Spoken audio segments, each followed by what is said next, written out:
دیکھیں جی، ایک چیز جو سگنیفیکینٹ ہے وہ سیکشن 154 کے تحت ایف آئی آر ہوتی ہے. کوئی بھی اوفینس ہو تو اس کی جو ہے وہ کمپلینٹ کو رجسٹر کرنے کا ایس ایچ او پابند ہوتا ہے. تو یہ ایف آئی آر تو جو ہے وہ پہلے ہو جانی چاہیے تھی، لیکن اگر وہ ایف آئی آر نہ ہو تو پھر آپ سیکشن 22A کے تحت جو ہے وہ سیشن کورٹ جا سکتے ہیں. لیکن اس کیس میں جو ہے سپریم کورٹ نے registration of F I R کے لیے آرڈر کر دیا.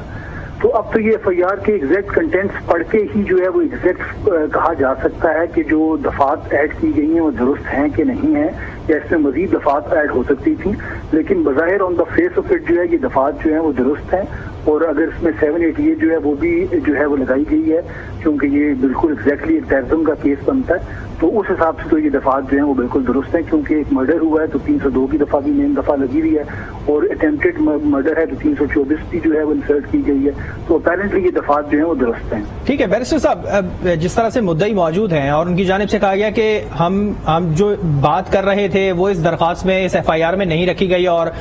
پولیس کی مدعیت میں یہ ایف آئی آر درج کر دی گئی. مدعی موجود ہے، اس کے بعد بھی پولیس کی مدعیت میں یہ ایف آئی آر درج ہونا، کریڈیبلٹی کتنی ہے اس کی؟ دیکھیے، ایک چیز سگنیفیکینٹ ہے کہ مدعی جو ہے نا اس کو درخواست دینی ہوتی ہے متعلقہ تھانے میں ایس ایچ او کو، اور اگر اس پہ تھانے میں ایس ایچ او اس پہ کارروائی نہ کرے اور ایف آئی آر رجسٹر نہ کرے تو پھر جو ہے وہ سیکشن 22A کے تحت جو ہے وہ سیشن کورٹ کو